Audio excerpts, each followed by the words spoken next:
Hey guys, Colby here. Welcome back to Raid. Another video today with the test server, and we have the exclusive opportunity to see the fusion requirements for the mythical fusion that everybody will have as a guaranteed. And I just want to say, starting out the video, I was completely wrong. I was 100% wrong in my prediction like 2 days ago. We didn't have access back then on these fusion requirements. This was just posted like an hour ago.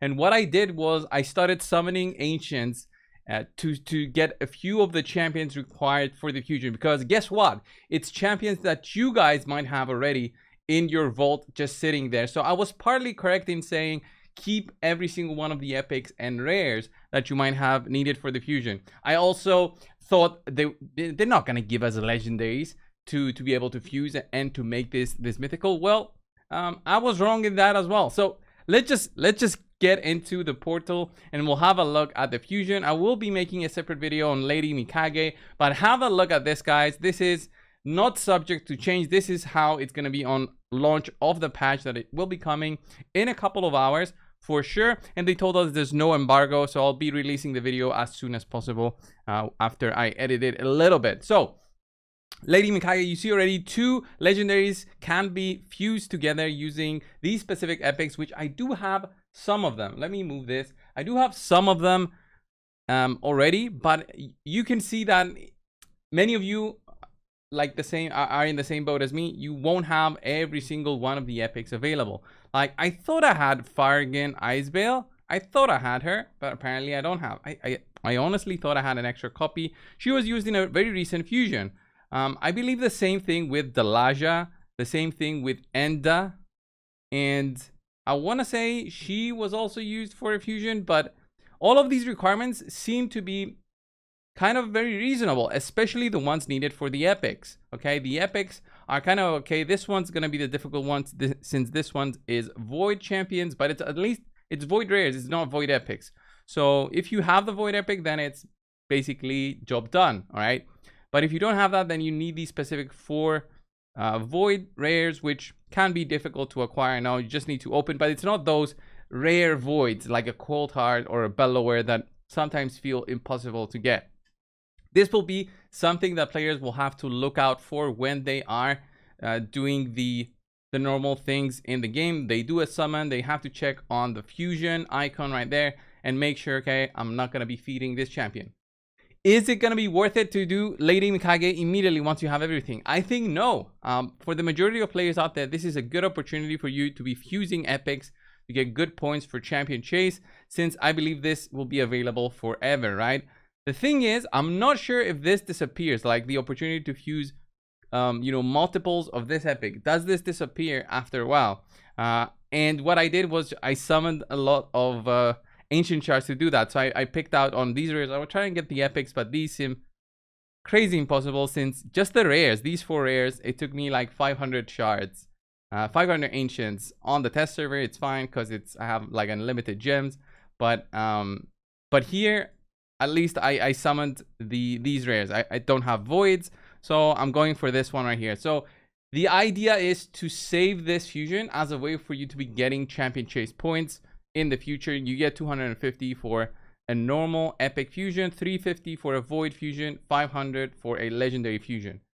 That being said, the legendary fusions I think are gonna be very, very difficult to do multiples of, but at least the opportunity is there. So if this disappears, so we only have the chance to make 1 of these legendaries, then I guess the player base will have to consider, right, do I want these legendaries to actually use them, or do I want to go for the mythical? It's going to be a decision that you guys have to make. I think many of the end game players will just going to go for the mythical, but many of the normal players out there might see some value out of 2 legendaries, specifically comparing it to just 1 mythical. All right, the epics, I don't see them having such a big value to consider sacrificing or not. So let's fuse this one.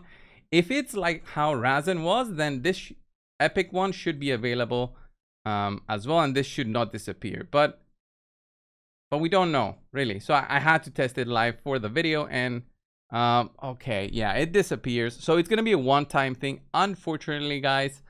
This kind of sucks, if I'm being honest, because you can make it only one time, but at least at least you'll have the opportunity to decide, right? Is Tatsu worth sacrificing for making this mythical champion?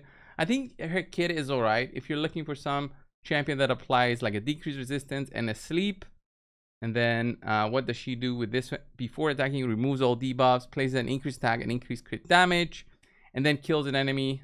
These buffs cannot be removed. All right, that's pretty cool. Immune to sleep, that's all right again, but I don't think she's that amazing, Tatsu. On the other hand, Keira the Watcher right here, I think she's pretty solid. Ally protection, increased defense. She's got a way that she applies decreased attack on the attacker when she's got the ally protection up, so she's gonna be good for the Hydra. Pretty solid for the Hydra actually. And is this new? This is brand new. Wow. Okay, they finally went ahead and introduced the buff and debuffs descriptions. They didn't have this in the past. This is very, very nice. This is a very nice addition that they've had to the game, because in the past you would see decreased attack. What does decreased attack mean? You didn't know, but now there's an explanation here on what these do. So like the small version of the debuff, then there's the big version of the debuff, explain 30 or 60%. That's pretty cool. Overall, Keira is, I think, the best out of the four here. Me personally, now that I see that I can't fuse them multiple times, I'll just go for the mythical and maybe save everything for like a clan v clan. So what I'll do is I'll fuse the two legendaries and get 30,000 points, 30,000 points, since these will be unique legendaries for me. And then fuse the mythical, which I think it's 40,000. No, 40,000. I think it's a void. Might be 50,000. I can't remember the points exactly, but you can check on the CVC tab if it's up. No, it shouldn't be up because it's Thursday. So yeah, this is the fusion requirements. Pretty cool, right? I think overall it's not a bad thing. I thought this would take way longer with unique epics and legendaries, maybe if they were featured here. I initially thought fragments would be required for Mikage, but apparently not.